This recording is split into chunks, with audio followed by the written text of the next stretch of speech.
Assalamualaikum warahmatullahi wabarakatuh. Perkenalkan saya Safara Maulani dari kelas B05. Pada kesempatan kali ini saya akan melakukan pembacaan foto toraks yang dimulai dengan data umum terlebih dahulu, yaitu meliputi nama, usia, jenis kelamin, serta tanggal pemeriksaan, di mana pada foto ini tidak terdapat adanya data umum pasien.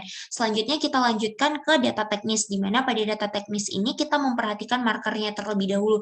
Apakah markernya itu L ataupun R. Nah, pada foto ini markernya adalah L, di mana ini memperlihatkan bahwa bagian ini merupakan sisi kiri dari pasien. Selanjutnya kita akan memperhatikan kesimetrisan dari foto.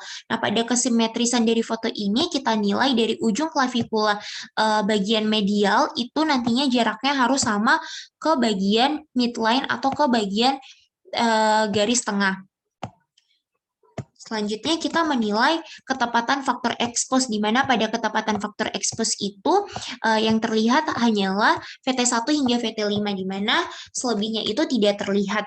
Nah, selanjutnya kita akan memperhatikan apakah foto ini sudah dibuat dalam keadaan inspirasi penuh atau belum, di mana kita melihat pada ujung anterior kostanya kosta 5 dan 7-nya itu sudah berada pada bagian mid hemidiafragma.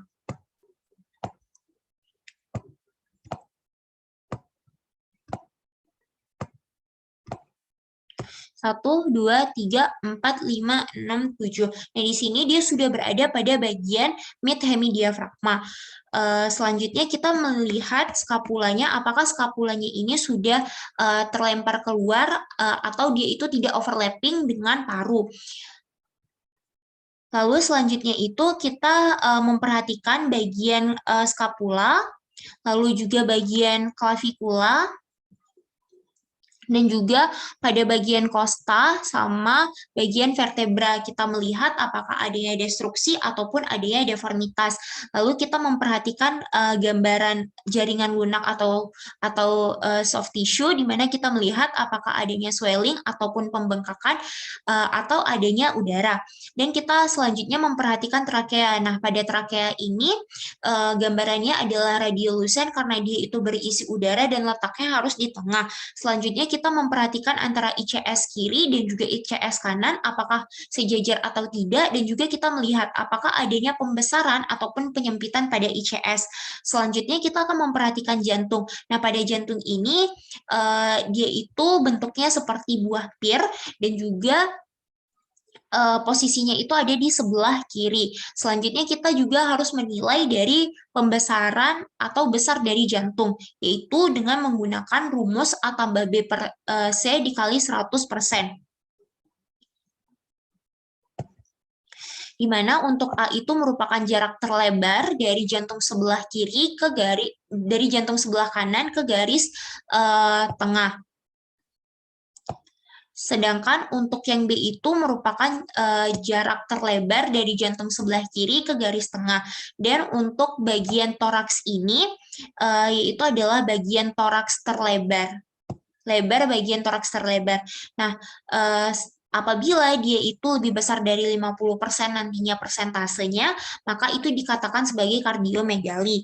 Nah, selanjutnya kita juga memperhatikan dari aorta. Nah, kita melihat apakah aortanya itu melebar atau tidak, apakah dia memanjang atau tidak, dan juga kita melihat apakah adanya kalsifikasi atau tidak. Selanjutnya kita menilai untuk sinusnya. Sinus yang kita nilai itu adalah sinus costophrenicus dan juga sinus cardiophrenicus. Nah, untuk sinus costophrenicusnya ini di gambaran ini itu terlihat tajam, serta begitu pula pada sinus cardiophrenicusnya juga terlihat tajam. Selanjutnya kita akan menilai diafragma. Nah, diafragma ini bentuknya adalah seperti kubah dan juga pada bagian sebelah kanan ini dia lebih tinggi posisinya dibandingkan yang bagian sebelah kiri, yaitu sekitar 4 cm. Lalu selanjutnya kita akan memperhatikan pulmo, di mana pada bentuk pulmo itu dia bentuknya bisa scalloping, bulging ataupun tenting. Nah, kita juga kita melihat kita melihat bahwa pada bagian paru ini gambarannya adalah radiolucent. Nah, selanjutnya kita bandingkan antara kiri dan kanan, yaitu adalah pada bagian hilusnya. Di mana pada bagian hilusnya ini untuk paru sebelah kiri itu hilusnya lebih tinggi dibandingkan pada hilus yang di sebelah kanan. Nah, selanjutnya kita juga menilai dari batas paru, di mana pada batas paru itu untuk bagian apexnya itu dari koste 1 ke klavikula, lalu untuk bagian atasnya dari klavikula ke koste 2, untuk bagian tengahnya itu dari koste 2 hingga koste 4, dan untuk bagian bawahnya itu dari koste 4 ke bagian diafragmanya. Selanjutnya kita juga menilai corakan dari bronkofaskular. Nah, pada corakan bronkofaskular ini, dia semakin ke lateral itu semakin terlihat samar atau kabur atau tidak terlihat. Nah, selanjutnya kita akan menyimpulkan apakah gambaran toraks ini normal atau tidak. Nah, pada gambaran toraks ini pada gambaran toraks ini yaitu terlihat normal. Sekian dari saya. Assalamualaikum warahmatullahi wabarakatuh.